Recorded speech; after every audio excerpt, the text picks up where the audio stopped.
You still got Haaland, you always got a chance to win football matches, but Bernardo Silva and Rodri are just a different level, and they're weaker. They signed Elliot Anderson, and he's a very good player, but he would have wanted to go there or play with Bernardo, and he would have wanted to go there and play with Rodri for a period of time as well. They are definitely weaker, but even if with the same squad, without the manager, they would be weaker. Now, there's not a slant on Maresca, it's just that who else is going to go in there and fail? Someone will eventually, but we're still looking at Man United. All these years later, Sir Alex Ferguson, we still haven't found a solution there. So it will take time. I think it'll be a huge drop-off. They won't be far away this year. I still think they've got a talented squad. But I just think it's going to challenge which their fans want to do. They're used to winning trophies, for European trophies and a Premier League. No chance. And Merce, just picking up on that, because you look at the influence of Rodri, 196 games, 70 without. They win 140 with, 42 without. I mean, he is simply irreplaceable. Given the level of change this summer, could they not have worked harder just to keep him for one more season? Well, I was at Cardiff last week watching the game, and as soon as the game finished, I thought one thing they can't do is sell Rodri, and they sold him straight after the game. I mean, I was a mime. You look, it's like, as Tim said, they've lost Silva, Stones and Rodri. Like, they're experienced players. They're the ones that keep the dressing room together. You know, they've got a lot of young, talented players, but I don't see them rallying around. I mean, Rodri, for me... And I mean, just look at the roll call of names who've left since... But they're experienced players, like Walker, experienced players. You know, Akanji, been around a while, experienced players. Gundogan, experienced. Kevin De Bruyne, one of the best ever. Silva, one of the best ever. And you're replacing them with the future, but... These are proven, they've done it already. This is going to be difficult for Man City. I'm with Tim. I still think they've got talent in the team. But this is Man City. They're there to win trophies. They're not there to come... If Chelsea come third this season, I think that's a great season for Chelsea. If Man City come third, you'll be sitting there going, phew, that ain't very good. The worry would be, though. The worry would be, you speak about those players leaving, but Manchester, if you go back a couple of windows ago, you felt as if there was maybe a change in strategy in terms of recruitment anyway when Hugo Viana came in.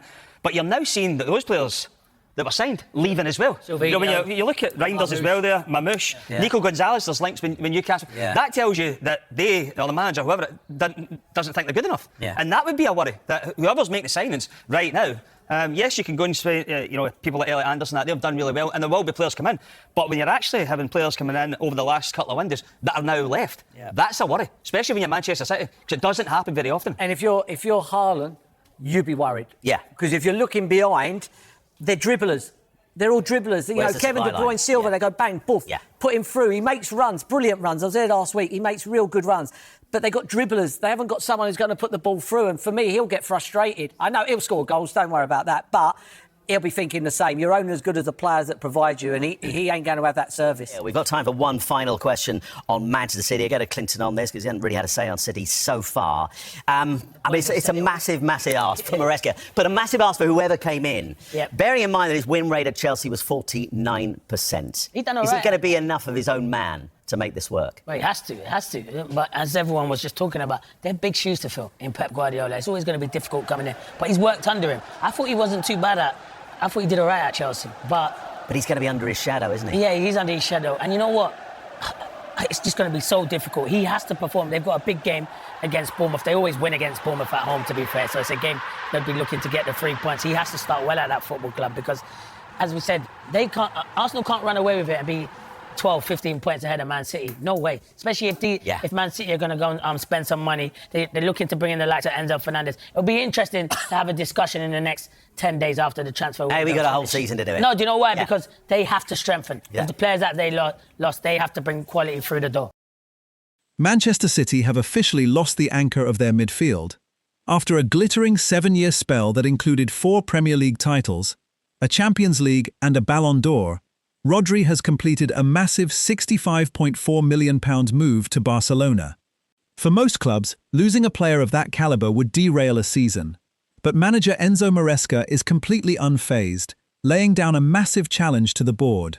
How will the reigning champions fill the ultimate midfield void before the transfer window closes? Maresca has pointed directly to Manchester City's ruthless recruitment history as proof that panic is not an option.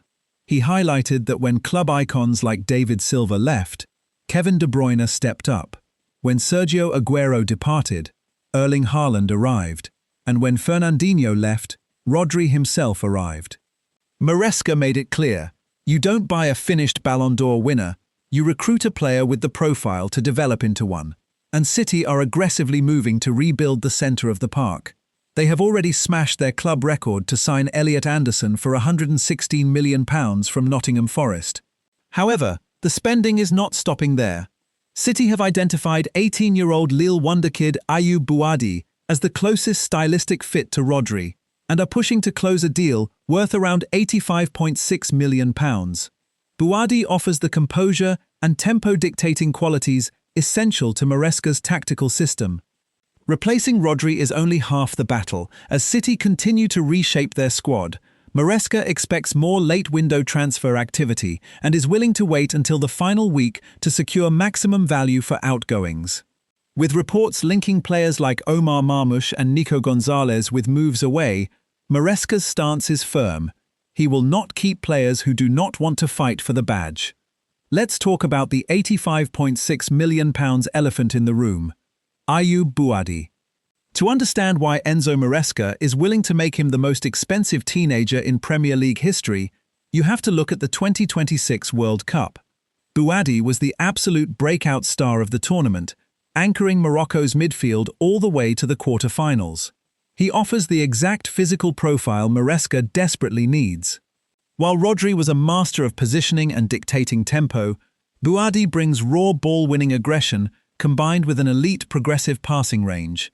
He became Lille's youngest ever player at just 16, and now at 18, he is being tasked with filling the biggest shoes in world football. But here is the reality check. Young players need time to adjust to English football's intensity. City do not have time. They need him to produce immediately, alongside their new £116 million club record signing, Elliot Anderson. As if committing over £200 million on two central midfielders wasn't enough, City are reportedly not done yet. Sources indicate Enzo Maresca has requested a reunion with his former Chelsea midfielder, Enzo Fernandez. Why? Because the void left by Rodri and Bernardo Silva is simply too massive for just Anderson and Bouadi to cover across a 60-game season. Fernández operates entirely differently from Rodri. He is far more front-footed and assertive in the final third, but he provides the steady, commanding presence Maresca's system requires. If City trigger a move for Fernández, it completely shifts the dynamic of their season. It signals that Maresca is abandoning the Guardiola blueprint and building his own aggressive, vertical midfield. We have to address the elephant in the room, the brutal 3-0 thrashing at the hands of Arsenal in the Community Shield.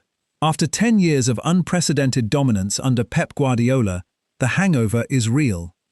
Maresca was badly exposed at Wembley. City looked completely underprepared, conceding in just 23 seconds and getting completely overrun in the midfield. The high defensive line looked fragile, and the press was entirely uncoordinated.